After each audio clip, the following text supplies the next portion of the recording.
Didn't want to let the opportunity go by because Chris Wallace joins us, host of Fox News Sunday, but so much more. It's been a real pleasure to be a part of the Fox News election coverage team and to be with you on election night and to watch it all unfold was really amazing. Your thoughts on those days after that?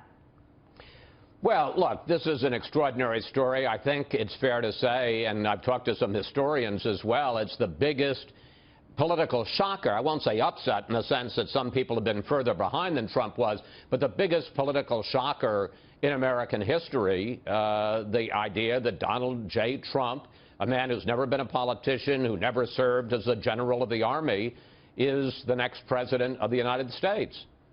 And in that last debate, when you were the debate moderator, did you have a sense for how the country was feeling when you were asking those questions? Because I thought, especially when you started out and talking about the issues that people had thought hadn't gotten enough attention, that you really hit the nail on the head.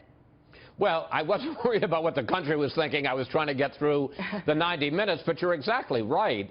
You know, it was astonishing, and in a sense, it was an advantage to be the moderator of the third debate because the Supreme Court had never been discussed. Guns, abortion, immigration, which was one of Trump's fundamental issues, had never been discussed, let alone debts and entitlements. So there were an awful lot of issues there, and not that I was favoring one or the other, but I thought, let's hear what both of them have to say about it. And there was a real contrast, obviously, on all of those issues. So it's an amazing story of what Donald Trump was able to do in a very unconventional way, a new way of campaigning. He'll be a new president. But what about the Democrats in the aftermath? What do you think is going through their minds? Well, I think utter shock. I mean, one of the things that has, frankly, amused me in the days after is to see the bizarro world. Everybody said, well, will Republicans accept the results of the election?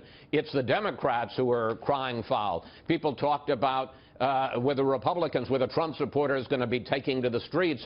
We've had demonstrations in cities all over the country.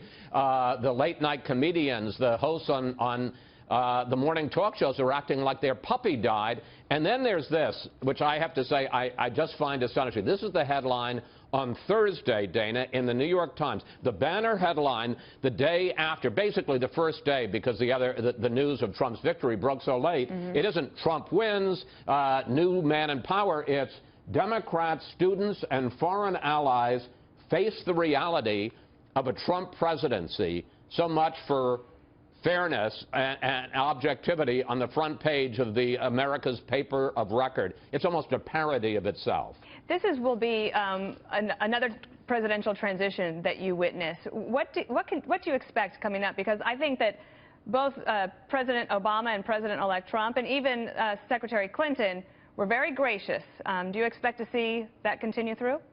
Absolutely. And frankly, I think it was your old boss, George W. Bush, who really set the marker there, because there were all kinds of stories about when he came in 2000 and some of the Clinton people had taken the W's off all the computers. And you can tell me, but as I understand it, Bush just laid down the law. We're going to make this business-like. We don't necessarily like the guy who's replacing us, but this is bigger than us. It's about America. And I absolutely expect the Obama team and the Trump team to act in the same fashion. We did. We had a mandate from the president. It would be to be the most professional transition in the history of the country, and we tried to follow that through, and I hope that set a good example. All right. Thank you, Chris. We appreciate it. You bet. Thank you, Dana. Thank you.